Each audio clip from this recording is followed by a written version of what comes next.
Et bonjour à tous, bienvenue dans ce nouvel épisode. L'aménagement a très bien avancé et aujourd'hui on va s'attaquer à la robinetterie. Tout le système d'eau de mon van, je vous rassure, il est vraiment pas trop compliqué et justement c'est ça qui est bien, c'est que j'ai voulu faire un réseau d'eau vraiment simplifié au maximum où j'avais juste besoin d'un évier, d'une arrivée d'eau et forcément de pouvoir stocker les eaux propres et les eaux sales. Et là normalement tout doit fonctionner. Regardez-moi ça, on a de l'eau. J'ai de l'eau qui coule. Merde.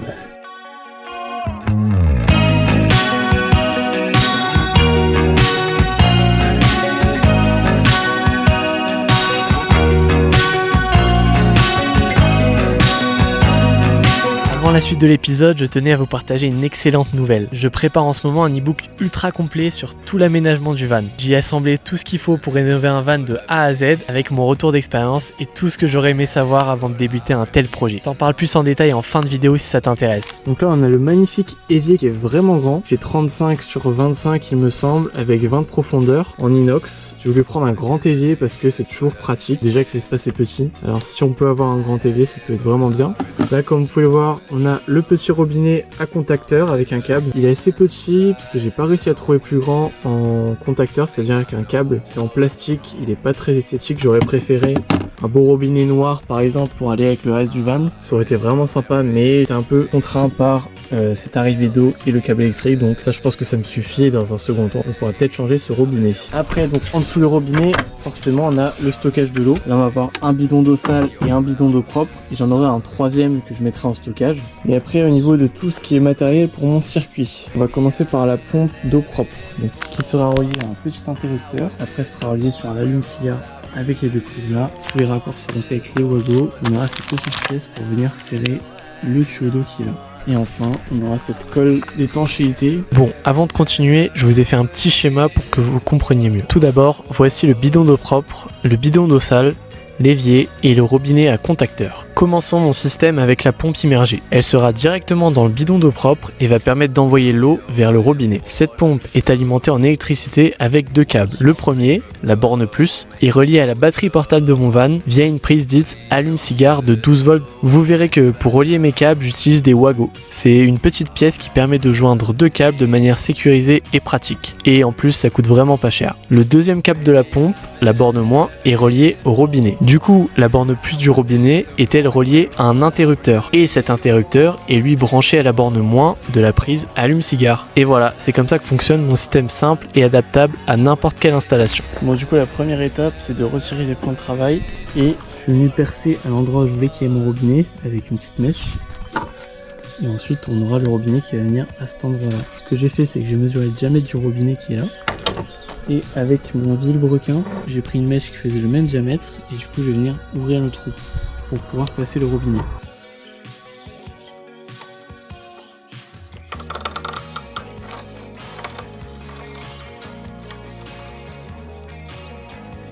Donc le pas de vis est moins épais que le plan de travail, du coup je vais devoir faire aussi une ouverture. Avec l'écrou qui arrive en dessous, je vais devoir faire du coup une ouverture plus grande pour pouvoir venir fixer par en dessous.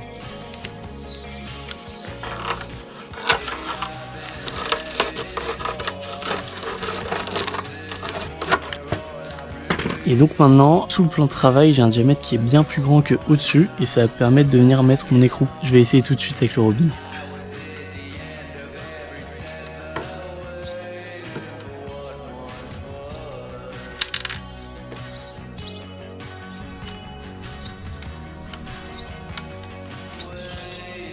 Bon, j'essaye, ça marche pas. Je comprends pas trop pourquoi là. Il suffit juste que je me plaigne pour que ça marche. Normalement c'est censé être l'écrou qui vient visser, mais là vu que je peux pas accéder à l'écrou, je viens fixer le robinet à l'écrou. Et là, voilà le résultat. Comme on peut le voir en dessous, il y a l'arrivée d'eau. Au-dessus on a le robinet qui est fixé et qui est utilisable.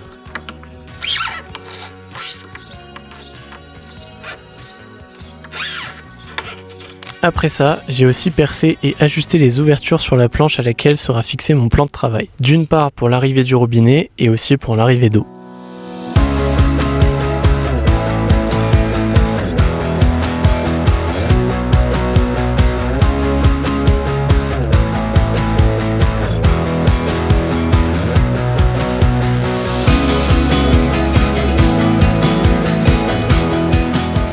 voilà le rendu avec le robinet qui est là. Vu qu'il est dirigeable mais petit, il arrive quand même presque au milieu de l'évier. Donc c'est vraiment pas mal pour faire la vaisselle, pour l'utiliser tout simplement. Là du coup au niveau du raccord, j'ai vraiment creusé là pour qu'on puisse venir mettre le tuyau plus facilement. Et voilà, donc là j'ai plus qu'à le monter dans le van.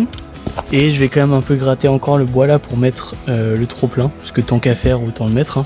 Même si c'est pas très utile, au moins ce sera esthétique. Je suis venu directement mettre mon tuyau d'alimentation d'eau qui ira dans le bidon, qui sera ensuite relié à la pompe dans le jerrycan d'eau propre. Donc c'est un tuyau en PVC de qualité alimentaire. Prenez bien de la qualité alimentaire, c'est important. Et il fait 10 mm, ce qui est parfait pour matcher avec l'arrivée d'eau. J'ai mis cette pièce pour vraiment serrer, comme ça ça peut pas bouger. Là même en tirant ça bouge pas, donc normalement il n'y a pas de fuite. Bon après faudra vérifier, mais en tout cas là j'ai fait les choses bien. J'ai ensuite refixé ma planche à mon meuble, puis mon plan de travail à cette planche par en dessous pour n'avoir aucune vis apparente.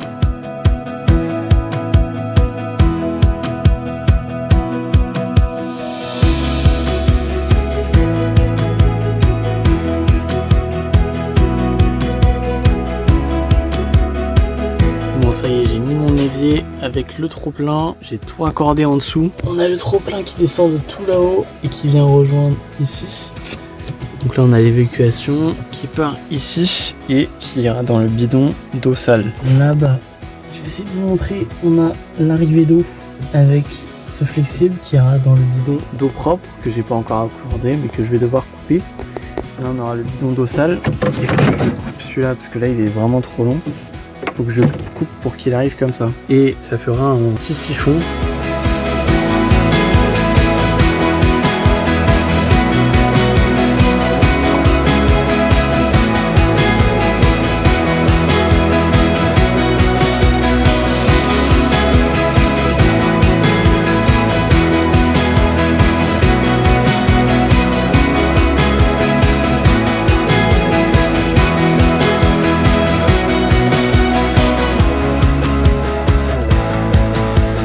Ça y est, j'ai coupé l'évacuation d'eau. Moi j'ai eu de la chance parce que l'ouverture du bidon et la taille du tuyau ça correspond, donc ça rend vraiment parfait. Pour l'enlever en plus juste un peu à forcer, comme ça vraiment protège toutes les odeurs. Donc ça fait comme un joint naturel en fait. Et après quand j'enlèverai, il y aura un petit peu d'eau accumulée ici, donc je devrais, avant de l'enlever, je tirerai comme ça, hop. Là je mettrai un petit récipient où je viderai l'excédent d'eau sale. Et après j'aurai juste à l'enlever comme ça, et voilà. Et pour le remettre c'est pareil.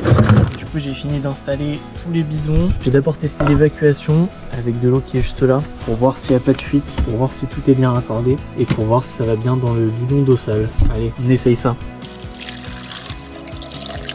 On a déjà un halo qui s'accumule, ça marche pas.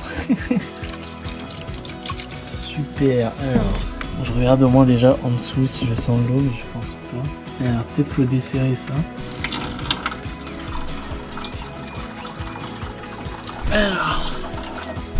Alors ça marche bien, mais ça fuit. J'ai de l'eau qui coule là. Merde. Faut vite que j'aille chercher un torchon pour essuyer tout ça avant que ça nique mon bois. Allez, deuxième essai. J'espère que ça va être la bonne. Voyons voir là. Ah, déjà c'est mieux. J'ai pas d'eau qui coule.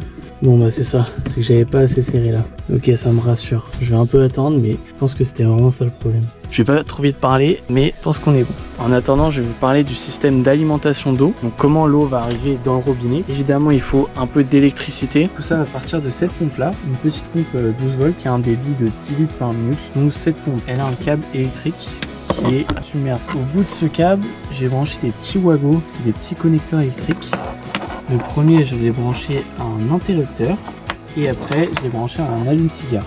Mon allume-cigare il va venir sur la batterie et après donc on aura là le fil rouge qui sera branché sur le robinet et l'autre fil rouge du robinet il viendra directement ici relié à la pompe. Je vais te montrer après quand ce sera monté, ce sera beaucoup plus clair et compréhensible. Pour le propre de mon système d'eau, je vais aussi avoir un jerrycan de 20 litres, le même. Et ce que j'ai fait c'est que je suis parti de ma pompe qui est là.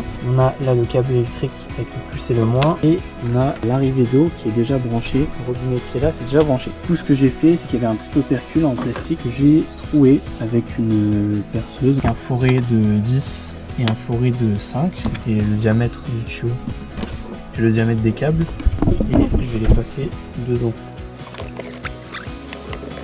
Bon ça y est, j'ai enfin tout branché. Comme tu peux le voir, c'est un peu le bazar, donc je vais t'expliquer simplement comment ça se passe. Donc à la base, on aura ma batterie qui est juste là.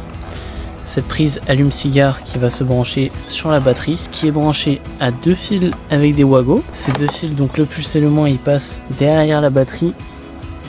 Là, ça passe derrière, juste là-bas, et on arrive ici. On a le premier fil qui arrive à un interrupteur simple qui est position ouverte ou position fermée.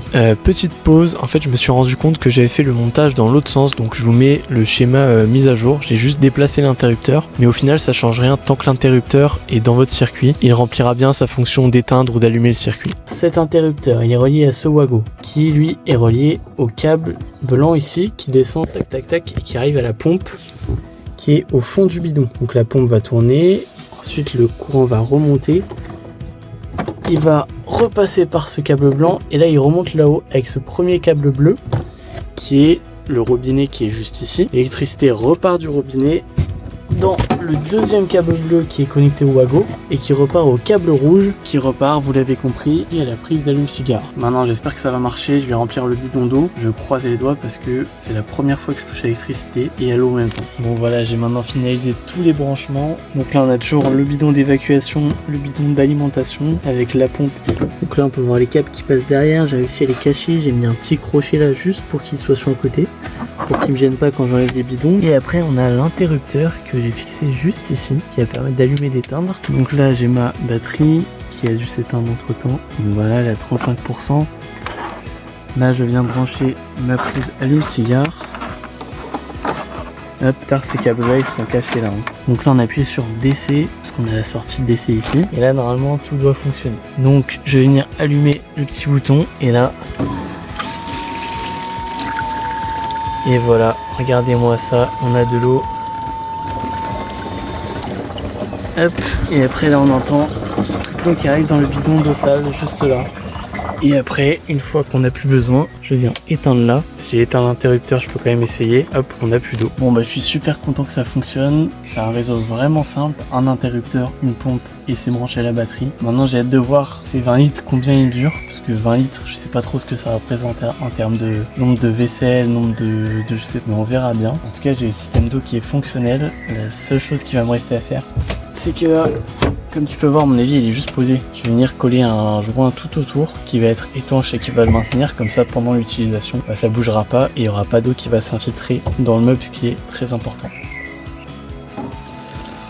C'est une bonne étape de terminer et je suis content car cet épisode ça prouve que pour un gars qui n'a jamais touché ni à l'électricité ni à l'eau, on peut arriver à un résultat plus que satisfaisant. Petit saut dans le futur, mon voyage a déjà commencé, là je me trouve dans les écrins, c'est vraiment magnifique. Mais laissez-moi quelques secondes pour parler du e-book. Tu trouveras évidemment le lien sous la vidéo et lorsque cette vidéo sort, je l'aurai presque terminé. L'idée c'est que cet e-book puisse vous accompagner de l'achat du van jusqu'à vos premiers mois de voyage. Je tiens vraiment à vous offrir un soutien global sur toutes mes techniques, toutes mes astuces et mon retour d'expérience pour que vous puissiez gagner un temps fou dans votre rénovation. Et je sais ce que vous allez dire, encore un e-book qui vend du rêve. Mais honnêtement, en commençant la rénovation de mon van, j'aurais tellement aimé avoir un support comme ça parce que j'ai pris tellement de temps à chercher des informations et j'ai tellement galéré sur certains points. Mais honnêtement, en commençant la rénovation de mon van, j'aurais bien aimé avoir un support comme celui-là. Avec tous les éléments dont je n'avais aucune information et pour lesquels j'ai tellement galéré au début. Vraiment, il est super complet. J'explique comment bien acheter son véhicule, je développe toute la norme VSP qui est vraiment pas facile et je te montre toutes les solutions techniques possibles pour chaque étape avec des photos, des plans, des croquis, toutes les explications qu'il faut. Si vous regardez mes vidéos, vous avez déjà vu la quantité de conseils que je donne, alors imaginez toutes les informations essentielles que vous allez retrouver dans mon e-book. Enfin voilà, vous avez un petit avant-goût de ce beau bébé que je vous ai préparé et n'hésitez pas à aller voir dans la description si ça vous intéresse. J'espère que l'épisode t'a bien plu, n'hésite pas à venir sur ma page Instagram et TikTok où je vais y poster toutes mes futures aventures et en attendant je vous dis à la prochaine, salut!